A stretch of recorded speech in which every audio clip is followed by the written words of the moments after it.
How much money did the government spend last year? No idea. 40 trillion. I'd say 100 trillion.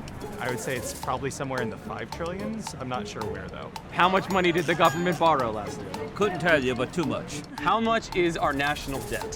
7. It's a little higher. Pretty sure it's in the trillions, 50 trillion?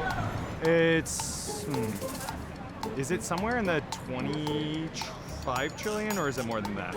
Pretty close, 36 trillion. Okay, I'll take it. If December 25th is America's favorite day, April 15th is its least, thanks to these guys. Now, the Internal Revenue Service, or the IRS, are just tax collectors, meaning you having to pay taxes isn't their fault. It's their fault. Congress decides how much money the federal government spends each year and how much we have to pay in taxes to foot the bill. They're the buzzkill. So, what are the different ways that people and companies are taxed, and where does the money really go? By the end of this episode, I promise you'll have a better idea of how the federal government spends your hard-earned cash, whether you like it or not. I'm Ben Sheehan, and this is Civics Made Easy. What are taxes? If you've ever held a job, you've probably paid tax. And if you haven't paid it, some people in that IRS building would love to speak with you. Taxes are how we fund America. Now, state and local governments have their own unique tax systems to pay for your state, county, city, or town. But in this episode, we're focusing on the federal government because these episodes are short. This chart shows all the ways the federal government collected tax revenue in 2024. As you can see, half of this money comes from income tax, taxes on your salary or earnings. In 2024, we all paid $2.43 trillion in federal income tax. The second largest source is Social Security and Medicare tax. This is a payroll tax that comes right out of your paycheck. It amounts to a third of federal revenue, $1.71 trillion. Then there's corporate income tax, and then there's excise taxes on specific goods like alcohol, cigarettes, gasoline, or airplane tickets. You know, the fun stuff. These are paid by the seller or the manufacturer. But make no mistake, you and I really pay that tax because it gets passed on to us, the consumers, in the form of higher prices. And then there are estate and gift taxes, like on large transfers of wealth, we're talking $14 million or more. But don't worry, the truly wealthy people in America have devised all kinds of creative ways to avoid this. In fact, if you type loopholes to avoid into Google, the first two suggestions are for capital gains tax and inheritance tax. And finally, there are miscellaneous sources of revenue, like fees, fines, or admissions to national parks. So we've covered how the federal government raises money, but how does it spend it? Because if you brought in nearly $5 trillion last year and spent nearly $7 trillion, someone's gonna have questions. So I went ahead and made an appointment with a real-life accountant. I brought some things for you to take a look at. Okay. As you can see here, the federal government raised $4.9 trillion. Okay. Right? That's pretty good. Problem is, it spent $6.8 trillion.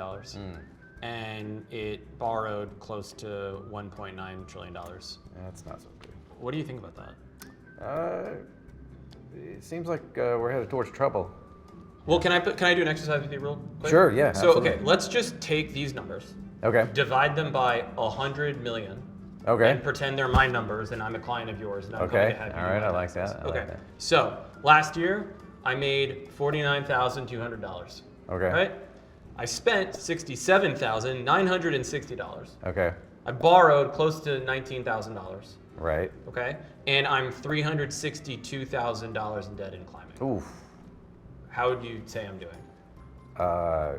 That's concerning. Okay, I want to talk about this debt, and I did Okay. prepare some things for us to look at together. Okay. All That's right. okay with you. All right, so here you go. Is the first chart. All right. This is the things that we're bringing in. Okay. That's good. We're bringing in money, right? It's always good to bring in Right. money. Right. All right, and then here are the things we're spending on. So I would just say that, we're spending money on things like Medicaid, right? Helping That's low-income people get health care. Right, Elderly get health care with Medicare. Right. Social Security, obviously, taking care of retirees. Right. We're spending money on defense. But then I also saw that we're spending, if I look here, $881 billion on interest on our debt. Yeah, that's not good. That's not good. That's not good. Okay, I also want to share the number that is our actual debt. Okay. It is $36.2 trillion, and it's increasing a lot. Okay. Do you have any clients yourself that have been running deficits for 24 years? I mean, I have some people that might be in debt. I do have clients that are in debt, but not to this extent. And what would you say to America if she were your client? I would tell her to get her house in order. I do feel like we should talk to somebody who has actual inside knowledge of Congress's spending habits. No offense. None taken. Ken Conrad served in the US Senate for 2 decades from North Dakota. For a third of that time, he was chair of the Senate Budget Committee, so he understands this process. I have an honest question to ask you. Is America bad with money? Well, if you look at our fiscal situation, you'd have to say the answer to that is yes. We've run up $36 trillion of debt, which is over 120% of our national income. And most economists would say you shouldn't have a debt of more than 80% of your national income. How dangerous is it being $36 trillion in debt? Well, here's the danger. There are really two. The most serious danger is that those who loan us money, and remember, we borrow 70% of the money that we borrow are from our fellow citizens. They buy treasuries, they buy U.S. bonds and help finance the debt in that way. But when you become more and more in debt, those who are loaning you the money see that the risk of getting repaid is growing. Therefore, they want higher interest rates in order to offset that risk. That's the big problem, because if interest rates go up, that affects so much of what we buy. That affects home loans, car loans, student loans, business loans. You know, it's foundational to the economy. The second problem is the crowding out. As more money is spent on interest, that means there's less money in the federal budget for other things like education, like healthcare. The second biggest expenditure now in the federal budget is for interest on the debt. How concerned about the price of all of these things are members of Congress, or are they just more concerned about getting reelected? People who are in public office generally want to be reelected. And so they want to do things that are popular with their constituency. It's just not the elected officials' fault. The American people are electing the people that make these decisions. So it does ultimately fall back on all of us. So, how did America even get to this point financially? Before the Constitution, America didn't have the power to tax directly. Only states could tax their citizens. And for the first 73 years under the Constitution, federal tax was limited. America mainly raised money from excise taxes and tariffs, which we discussed earlier. But again, those taxes are ultimately paid by us, because when taxes go up, prices go up. Which means people of lower financial means shouldered a larger share of the tax burden relative to their personal wealth. Fast forward to 1862, when America established for the first time an income tax to help pay for the Civil War. But that tax only lasted 10 years, so it wasn't until the 16th Amendment in 1913 that Congress specifically got the power to establish income tax. Now, Congress could tax wealthy people at higher rates than poor people. But do we really need all these taxes? On one hand, they fund lots of things we take for granted. Highways and bridges, equipment for air traffic control. Most of the money goes towards Social Security, supporting retired people, and to Medicare, which is healthcare for seniors, and Medicaid, healthcare for poor Americans, and income security, things like unemployment or supplemental security income or SSI for people with disabilities, tax credits for things like having a kid, SNAP or food benefits for poor Americans, and pensions for former federal employees and military. These programs aren't particularly glamorous or fun, but they keep people alive and comprise a crucial built-in safety net designed to quite literally prevent society from collapsing all around us, something that would be a lot more expensive for all of us than just paying taxes. Which is why all the spending I just mentioned is mandatory, meaning the government is legally required to pay it. Mandatory spending is 60% of our budget. And if you add on the interest we pay on our debt, which would be bad not to pay, That adds up to 73% of spending. this means when we fight over things in the budget each year, or really when members of Congress fight over it, they're really fighting over a quarter of what we spend money on.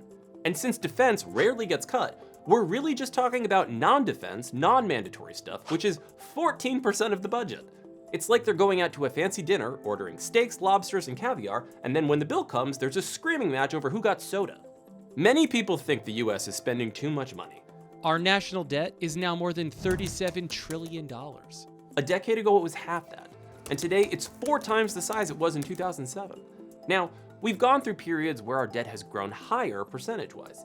After World War II, our debt was nearly 7 times the size it was before the war. So maybe size is a bad metric. The real number you want to focus on here is gross domestic product, or GDP. the total value of all the goods and services that America produces in a year. According to the International Monetary Fund, or the IMF, a healthy debt to GDP ratio is 60% or less. And the World Bank says problems begin when the ratio goes above 77%. America is currently at 124%, the 8th highest of any country in the world. The highest in US history was actually 126% in 2020, thanks to COVID, higher than the 119% after World War II. But from 1952 until 2008, we were well below 77%. Since 2009, however, starting around the financial crisis, we've been well above it, and we've been above 100% since 2016. This is objectively an issue. It makes us more likely to default on our loan payments and hinders our growth. I mean, if you saw those numbers, would you even be comfortable loaning America money? But there's something you can do about it. Besides panic. Whether you want America to rein in spending, or you want your state or district to get some of that 14% of our money that's actually up for grabs, your members of Congress control that. Your 2 senators and 1 representative want to get reelected. Remember, they work for you. They have an incentive to deliver money for their state or district, or rein in spending if that's what their constituents want. So, if you feel a certain way, you might want to call those 3 people. If you don't know who they are, you can find out. Here's the number to reach them: 202-224-3121. That's the Congressional Switchboard.